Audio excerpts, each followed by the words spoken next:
TopMedTalk. Hi, it's Desiree Chappell here and the TopMedTalk team. I hope you're staying safe during these times. We wanted to say thank you for downloading TopMedTalk. This piece is not specific to the COVID-19 crisis, but we are covering it daily. If you want more of that information, you can find it on TopMedTalk.com. Now, in the meantime, we are continuing to champion perioperative medicine like we always have done. And we're working with our academic partners as the crisis continues to bring you our normal scheduled content. We also want to say thank you to our sponsors, specifically Edwards Life Sciences, for their generous support. I hope you enjoy this podcast.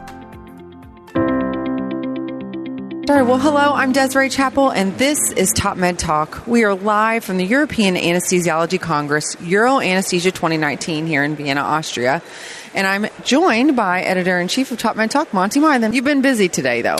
Yeah, it was good. We had, apart from starting here early, getting the recordings done, we had an interesting, exciting lunchtime session sponsored by Edwards Life Sciences, talking about blood pressure hemodynamics and some new technology, which I'm sure we'll come back to in a moment. Yeah, definitely. So I thought that was great. And we actually have one of the presenters that was there with you as well. Join us, Thomas Scheeren, who is a friend of the TopMedTalk family. Yeah, I've been here before, actually, so it was fun, and I'm looking forward to it. Good, good. Well, Thomas, for everyone that has not heard the previous podcast, can you tell us a little bit about yourself, where you're from, and what you're doing right now? Right, so I'm a professor of anesthesia in Groningen, which is in the north of the Netherlands. Since 2010, I'm working there. Before that, I have been working for 17 years in a city called Düsseldorf, and for 5 years as a professor in Rostock, which is former Eastern Germany, before I came to the Netherlands in 2010. Okay, and what is your primary focus in research and practice there?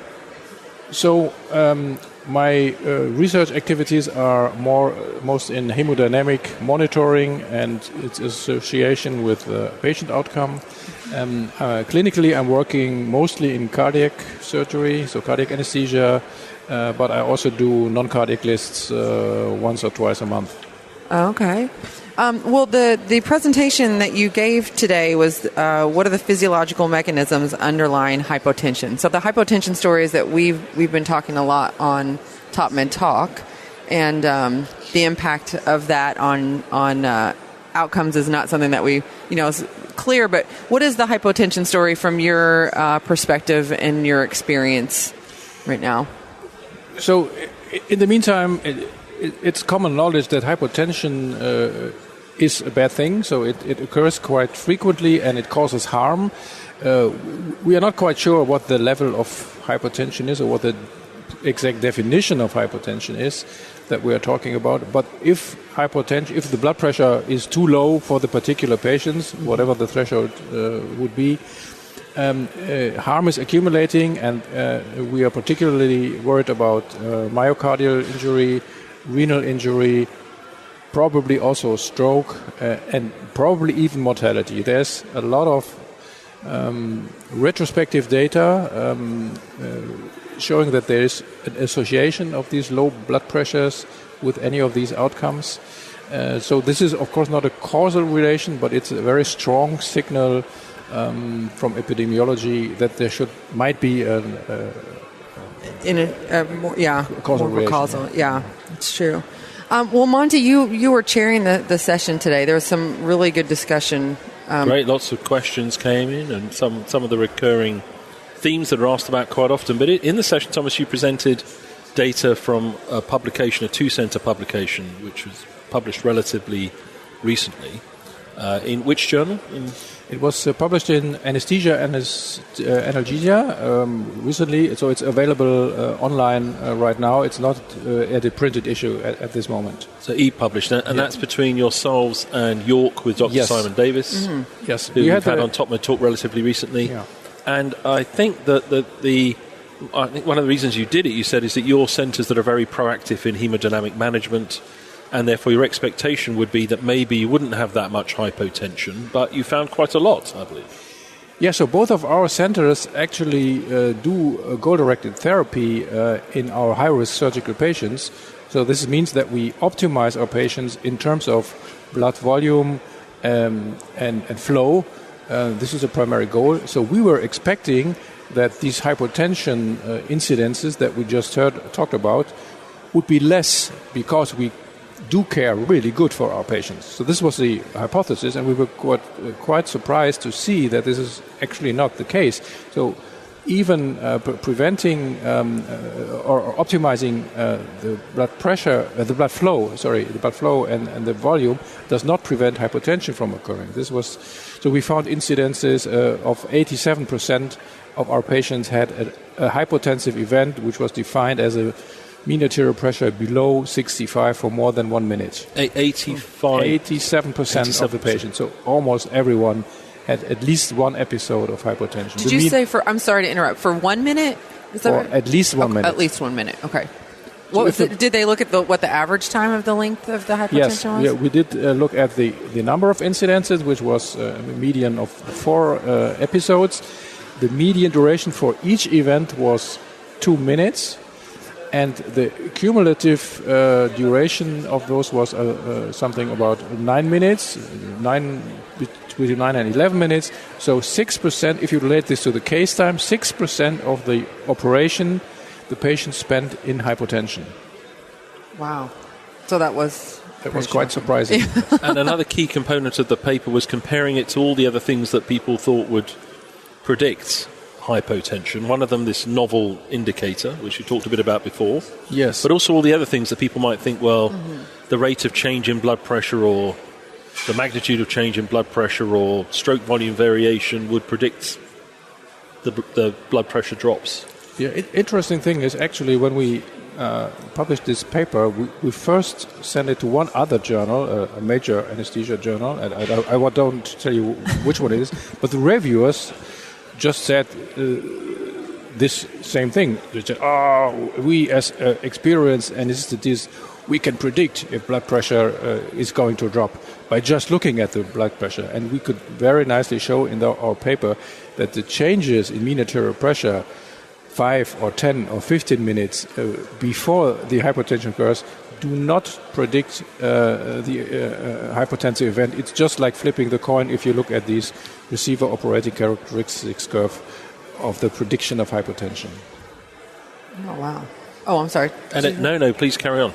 No, so one of the things that I find interesting is that what was the reaction? I mean, this is kind of taking it down a little bit level from the research, but what was the reaction like in your department whenever they started seeing this? I mean, they had to believe what you were finding, but did it start immediately changing practice or? Not yet, because we were all blinded. So we for this study we had no availability. We had this HPI index not available to clinicians, and even now we are doing a 3-phase study. So the first phase was this observational part, just looking at the incidence of hypotension. In the second phase, we will try to prevent hypotension with the usual hemodynamic variables that we have available. Gotcha. And only in the third phase of the study, which will probably begin in Q3 or Q4 of this year, later on this year, and then we will have the HPI available to clinicians, and we will look at the behavior change of our colleagues when they have this variable available. Will they give more or earlier fluids or vasopressors? But I cannot tell you at this moment. Mm-hmm. So we should add probably, Desiree, for our regular listeners who say, hang on, we've spoken quite a lot about this before recently, but we know we've got a whole load of new listeners. Yeah. So for the new listeners, if you go into our search engine on the website or on the app, and you either put in blood pressure or HPI or hypotension, you'll get a raft of the growing catalogue of where we go into these factors in more or less detail over time, of which Thomas has generously contributed to that. So we'll continue down this path for a little bit. Those who want to go to the back catalogue, that's the way to search it, is the best way to get there. Yeah, you can find a lot of information on there.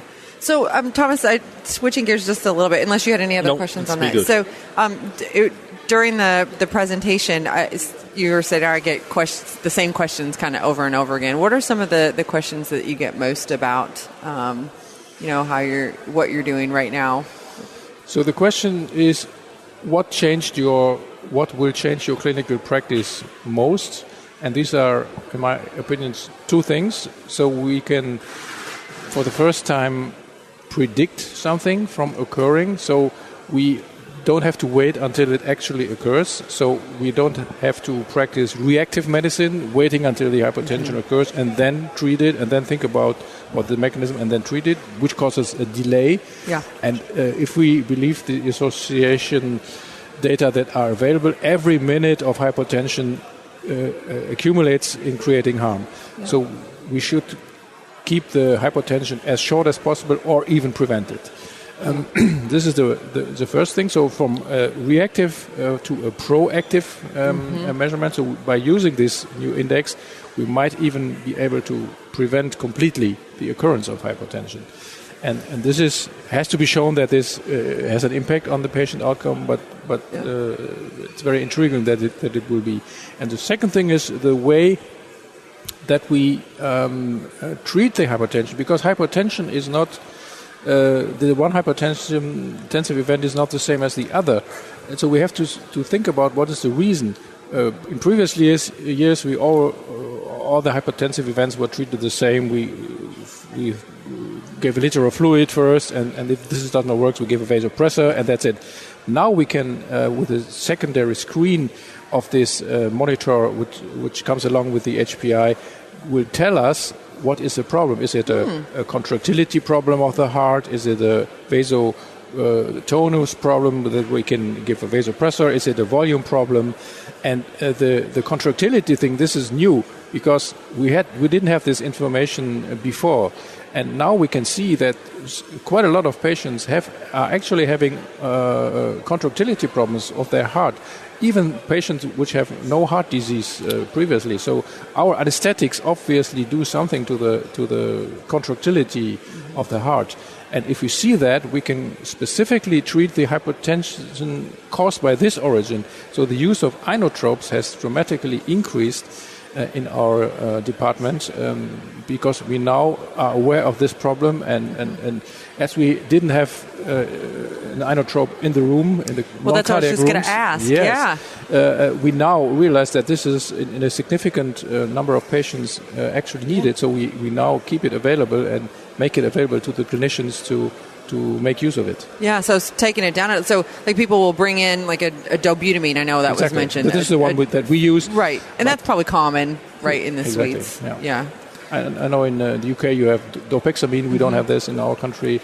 Yeah. But I think it's not the issue of which drug you use. It's the type of drugs that you use. Right. And then you're starting an infusion of the Dobutamine, I would assume. Are you doing like boluses of Milrinone or anything like that? I know in the US that some people will say that'll be their first-line drug, which may or may not be the right answer. But I'm not a friend of bolus injections of vasoactive drugs at all because we have abilities to give it continuously, and this is a smoother way to avoid these peaks, because also hypertensive peaks might cause harm to the patient. So we would like to avoid this. So I always give it continuously. And regarding your second part of the question, Milrinone, I'm doing a lot of cardiac anesthesia, as I said, and sometimes I use Milrinone in the cardiac patients, especially when it's a right heart problem or pulmonary hypertension problem. In those patients, I would prefer Milrinone, but in the non-cardiacs, I almost never use Milrinone. And you said all of the vasopressors are infused, and I know I'm kind of going down a rabbit hole a little bit, but I get this question a lot whenever I talk, at least in the U.S., and a lot of people are still bolusing with like a neosynephrine or ephedrine or something like that. I mean, is that typical practice in not just for you, but like in your department and in your culture? Unfortunately, it is still a clinical practice, and then you see these up and downs in the blood pressure if you look at it. I wonder if this is a good thing.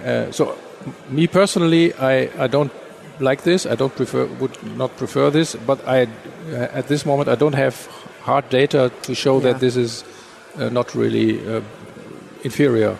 Yeah, it's interesting. I've just personally changed my practice since I've been talking to everybody, and to avoid the spikes and embolising. So I go immediately to an infusion now, and it's just. You do notice that it's different, but it's not based in science. I just thought that was interesting there. Another practical question related to that: is it dilute and peripheral? Is it a 50 ml syringe? Is it the same mix as cardiac? This is a good question, because in most of those patients we don't have a central line. Yeah. So we use a lower concentration. We use 1 milligram in 50 ml. We call this norepinephrine light. Yes. For those patients, if they should go to the ICU afterwards, we would insert a central line and change to a higher concentration, for example, 5 or 10 milligrams in 50 ml. And your Dobutamine, more comfortable giving that peripherally? Yes. And in everything that you do, I mean, for me, in my own personal experience, it seems like, we're finished with the case, everything, they start waking up, we get to turn everything off, and everybody's happy again. Are you still finding that's your experience? Like, that now that you've started more infusions and you started people on Dobutamine, are you sending more people to the ICU, or how's that kind of change things? Does that make sense?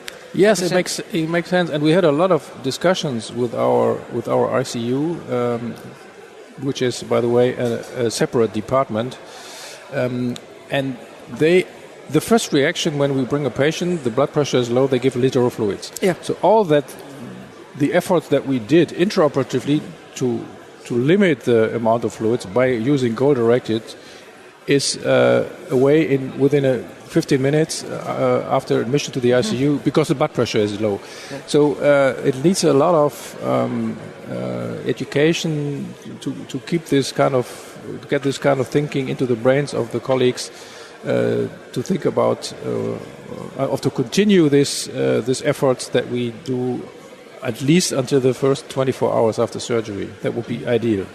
Yeah. We're working on that. I know. It's the education piece that always comes back. Back down to that. And convincing them that you should continue using one of these, even if it's a non-calibrated cardiac output device. Our intensivists say, the cardiac output measurement is not very precise if you use one of these uncalibrated arterial waveform-based monitoring, for example. But my answer would be, I'm not interested if the cardiac output is 3.8 or 4.2 liter per minute. I would like to know if it changes after my intervention. And these changes, the tracking of changes, this is perfectly tracked by all of these monitors we are now talking about. So this is a misperception of the intensivist colleagues. Yeah. We are not interested in the absolute value, very precise value of cardiac output, which we would need to have a Swan-Ganz catheter for example, which we don't use anymore.